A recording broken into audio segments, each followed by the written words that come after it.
नमस्कार दर्शक बंधु आपण मानकु मो चैनल को स्वागत। आज बहुत बड़ बड़ गुरुत्वपूर्ण खबर गुड़िक देखु आपण मैंने भिडियो को देखुंत सब्सक्राइब करूना भिडियो को सब्सक्राइब कर भिडियो को शेष जाए देखु। चलते जाना परवर्ती खबर। एप्रिल मासरे अंशुघात स्थिति देखा जाइछि। मुंडफटा खरा जोगु घरु बाहरिबार जिबा सहज हेउनाई। सकाळ 8टारु खरा माड़ी आसुछि। स्कूल पिला एवं अभिभावकंकर अधिक चिंता बढ़ाउछि। एहा भितरे आज खोर्धा जिलापाल स्कूल छुट्टी नै घोषणा दैछन्ति। आसंता 20 तारिखरु 23 तारिख जाए स्कूल छुट्टी अछि। एहा पूर्वरु बलांगीर स्कूल छुट्टी नै घोषणा होइथिला। भीषण गरम जोगु बलांगीर, संबलपुर, नुआपड़ा समेत किछि जिलापाल स्कूल बंद नै एही निष्पत्ति नैथिले। आसंता 18 ठारू 21 तारिख पर्यंत स्कूल छुट्टी नहीं घोषणा होइछि। सूचना योग्य जे भारतीय पाणीपाग विभाग पक्षर कहुଯାଇଛି राज्य में भीषण गरम अनुभूत हेब। राज्य में आसंता 19 तारिख पर्यंत गरम जारी रहिब। चलित वर्ष तापमात्रा वृद्धि पाइबा सहित असह्य गरम एवं गुड़गुड़ी अनुभूत हेबा नै पाणीपाग विभाग सूचना दैछि। एहा सह अंगनवाड़ी मध्य बंद रहिब। चलन्तु जानिबा परवर्ती खबर।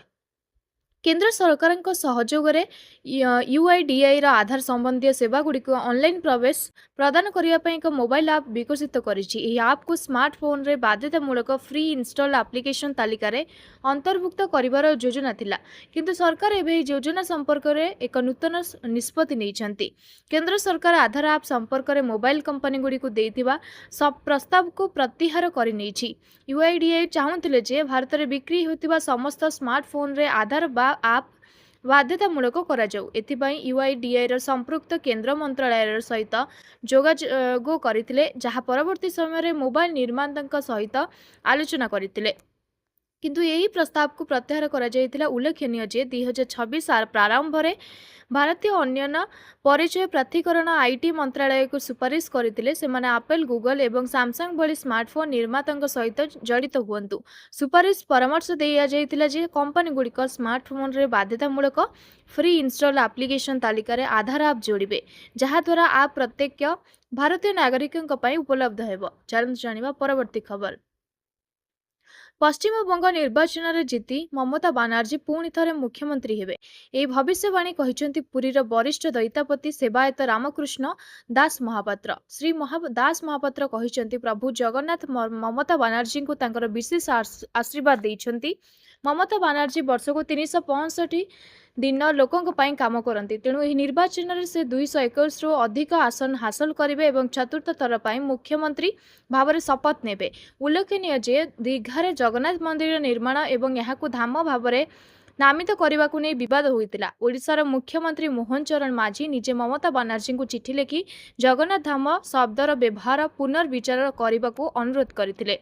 महाप्रभु मूर्ति पाई उद्दिष्ट निम काठ चोरी संपर्क में अभियोग उठिला। पुरी जगन्नाथ मंदिर सेवायत मानक गोष्ठी एथिरे क्षुब्ध होइतिला मध्यरे रामकृष्ण दास महापात्र आरंभरू ममता सपक्ष दृढ़ भाव में ठिया होइछन्ति। चलन्तु जानिबा परवर्ती खबर। बजार गहली लगी रही बेले 19 एप्रिल रविवार दिन सुना मूल्य रे विशेष परिवर्तन देखा जाए नहीं। 24 कैरेट और 22 कैरेट सुनार मूल्य केवल सामान्य परिवर्तन देखा जाइछि। तथापि सुना एबे भी 1.5 लाख टंका उपरे कारबार करुछि। विशेषकर यह समय जेतेबेले पर्व ऋतु जोगु किणाकाटा वृद्धि पाइबार आशा करा जाउछि। आसंता जानिबा आपनकर सहर रे वर्तमान सुना एवं रूपा कौन रही। गोटे सप्ताह मध्य एते बुद्धि पाइला जे सुना एवं रूपा गत सप्ताह तुलन में सुना एवं रूपा उभय मूल्य रे वृद्धि घटी।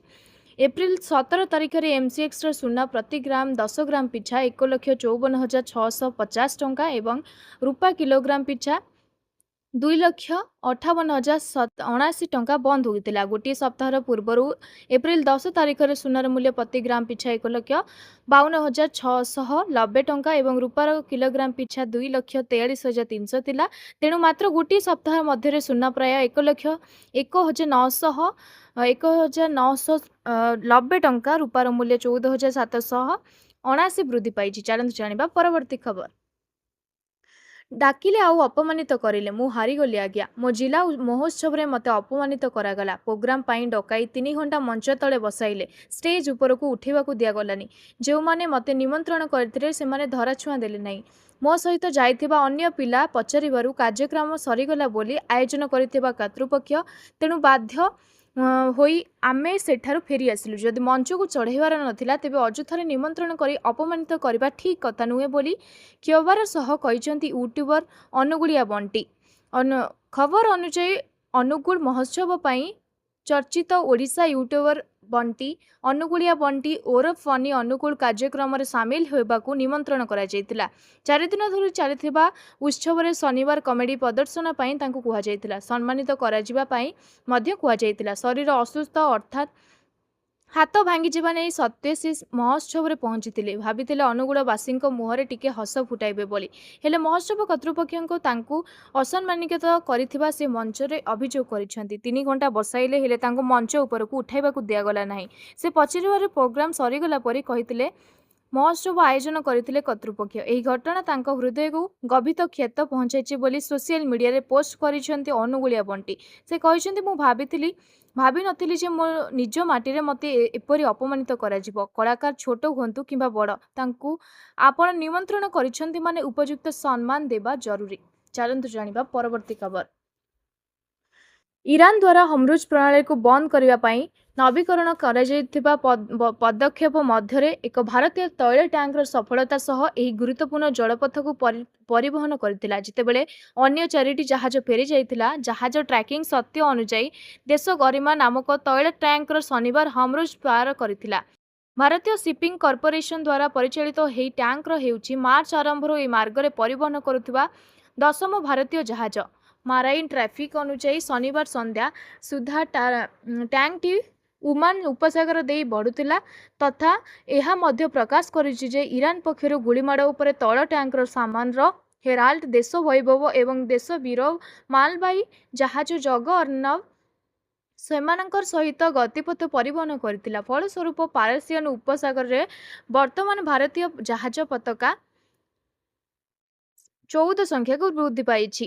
ସରକାରୀ ମାଲିକାନା ଏସିସିଆଇ ଦେଶ ବୈଭବ ଏବଂ ଦେଶର ବିବର ପରିଚାଳନା କରୁଛି। ଯେତେବେଳେ ସାମାନର ହେରାଲ୍ଡ ସାମାନର ସିପିଂ ଦ୍ୱାରା ପରିଚାଳିତ ହେଉଛି ଏବଂ ଜଗ Arnab great eastern shipping company ଦ୍ୱାରା ପରିଚାଳିତ ହେଉଛି।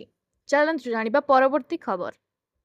ମଧ୍ୟପ୍ରାଚ୍ୟରେ ଚାଲିଥିବା ଉତ୍ତେଜନା ଦେଶର ଏଲପିଜି ବ୍ୟବହାରକୁ ମଧ୍ୟ ପ୍ରଭାବିତ କରୁଛି। ଯୋଗାଣ ବାଧା ଘରୋଇ ଏବଂ ବାଣିଜ୍ୟିକ ଗ୍ରାହକ ଉଭୟଙ୍କୁ ପ୍ରଭାବିତ କରିଛି, ଯାହାଫଳରେ ମାର୍ଚ୍ଚ ମାସରେ ଗ୍ୟାସ୍ ବ୍ୟବହାର ହ୍ରାସ ପାଇଛି। ସରକାର ସଂଖ୍ୟା ଅନୁଯାୟୀ ମାର୍ଚ୍ଚ ମାସରେ ଏଲପିଜି ବ୍ୟବହାର 23.79 ଲକ୍ଷ ଟନ୍ ଥିଲା, ଯାହା ଗତ ବର୍ଷ ଏହି ସମୟରେ 27.29 ଲକ୍ଷ ଟନ୍ ତୁଳନାରେ ପ୍ରାୟ 12.8% ହ୍ରାସ ପାଇଛି। ତେଣୁ ଆସନ୍ତୁ ଏହି ବିଷୟକୁ ବିସ୍ତୃତ ଭାବରେ ଅନୁସନ୍ଧାନ କରିବା। ସଂଖ୍ୟା କ'ଣ କହୁଛି? ସରକାରୀ ସଂଖ୍ୟା ଅନୁଯାୟୀ ଏଲପିଜି ଚାହିଦାରେ ସ୍ପଷ୍ଟ ହୋଇଛି। ପେଟ୍ରୋଲିୟମ ଯୋଜନା ଏବଂ ବିଶ୍ଳେଷଣ ପ୍ରକୋଷ୍ଠ ଅନୁଯାୟୀ ମାର୍ଚ୍ଚରେ ଘରୋଇ ବ୍ୟବହାର ପାଇଁ ଗ୍ୟାସ୍ ବିକ୍ରୟ 8.1% ହ୍ରାସ ପାଇ 22.19 ଲକ୍ଷ ଟନ୍ ହୋଇଛି। ଘରୋଇ ବ୍ୟବସାୟର ଘରୋଇ ଗ୍ୟାସ୍ ସେଗମେଣ୍ଟରେ ପ୍ରାୟ 48% ହ୍ରାସ ଦେଖାଯାଇଛି, ଯେତେବେଳେ ବ୍ଲକ ଏଲପିଜି ବିକ୍ରୟରେ 75.5%ର ବଡ଼ ହ୍ରାସ ରେକର୍ଡ କରାଯାଇଛି। ଏହି ସଂଖ୍ୟାଗୁଡ଼ିକ ସୂଚନା ଦେଇଛି ଯେ ସାମଗ୍ରିକ ବ୍ୟବହାର ଚାପ ମଧ୍ୟରେ ରହିଛି। ତଥାପି ସରକାର କହିଛନ୍ତି ଯୋଗାଣର କୌଣସି ଅଭାବ ନାହିଁ ଏବଂ ଘରୋଇ ଗ୍ରାହକଙ୍କ ଆବଶ୍ୟକତା ପୂରଣ କରାଯାଇଛି। ଚାଲନ୍ତୁ ଜାଣିବା ପରବର୍ତ୍ତୀ ଖବର। ଆଗକୁ ଆସୁଛି ପଞ୍ଚାୟତ ନିର୍ବାଚନ। ଭୋଟ ହାତେଇବାକୁ ବିଭିନ୍ନ ଦଳ କରିବେ ଯୋଜନା। ଏହି ଓଡ଼ିଶାର ଆସନ କ୍ଷମତାରେ ରହିଛି ବିଜେପି ରହିଛି, ତେଣୁ କଳେ ବଳେ କୌଶଳେ ପଞ୍ଚାୟତ ନିର୍ବାଚନ ଜିତିବା ପାଇଁ ରଣନୀତି ପ୍ରସ୍ତୁତ କରିବ। ଅନ୍ୟପଟେ 24 ବର୍ଷ ଶାସନ କ୍ଷମତାରେ ରହିବା ପରେ ପରାଜୟର ସମ୍ମୁଖୀନ ହୋଇ ବିରୋଧୀ ଦଳରେ ରହିଥିବା ବିଜେଡି ନିଜର ପୁରୁଣା ଦବଦବା ବନେଇବାକୁ ରଖିବାକୁ ପଞ୍ଚାୟତ ନିର୍ବାଚନ ଜିତିବା ପାଇଁ ସବୁ ଜ୍ଞାନ କୌଶଳର ବ୍ୟବହାର କରିବେ। ଅପରପକ୍ଷରେ 2024 ନିର୍ବାଚନ ପରେ ପରାଜୟର ସମ୍ମୁଖୀନ ହୋଇଥିବା ବିଜେଡିର ଗଡ଼ ଦିନକୁ ଦିନ ଭୁଷୁଡ଼ିବାରେ ଲାଗିଛି। ଆଉ ଏବେ ଏହାକୁ ଅଧିକ ଦୁର୍ବଳ କରିବାରେ ବବି ଦାସ ମୁଖ୍ୟ ନାୟିକା ସାଜିଥିବା ନେଇ ଆଲୋଚନା ଜୋର ଧରିଛି। ଆଲୋଚନା ହେଉଛି କି ପଞ୍ଚାୟତ ନିର୍ବାଚନ ପୂର୍ବରୁ ବିଜେଡିର ସବୁ ଯୋଜନାକୁ ପଣ୍ଡ କରିବାକୁ ବ୍ଲୁ ପ୍ରିଣ୍ଟ ପ୍ରସ୍ତୁତ କରିସାରିଛନ୍ତି ବବି ଓରଫ ପ୍ରଣବ ପ୍ରକାଶ ଦାସ। ଏବେ ତାଙ୍କର କାର୍ଯ୍ୟକୌଶଳୀକୁ ନେଇ ଦଳର ମୁଖିଆ ମଧ୍ୟ ଚିନ୍ତାରେ ପଡ଼ିଯାଇଛନ୍ତି। କାରଣ ନିକଟରେ ରାଜ୍ୟସଭା ନିର୍ବାଚନ ବବିଙ୍କର କିଛି ଆନୁଗତ୍ୟ କ୍ରସ୍ ଭୋଟିଂ କରିଥିଲେ। ଦଳ ପକ୍ଷରୁ ହୁଇପ୍ ଜାରି ହୋଇଥିବା ସତ୍ତ୍ୱେ ଅନେକ ନେତା ଦଳର ବିରୁଦ୍ଧରେ ଯାଇ କ୍ରସ୍ ଭୋଟିଂ କରିଥିଲେ। ଆଉ ଏହା ମଧ୍ୟରେ ବବି ଦାସଙ୍କ ସମ୍ପର୍କୀୟ ତଥା विधायक सुभाषिनी जेना कहिथिले जे आउ ए क्रॉस वोटिंग पछरे बबी दासଙ୍କର मुख्य भूमिका रहिছে ବୋଲି से आलोचना କରିଥିଲେ।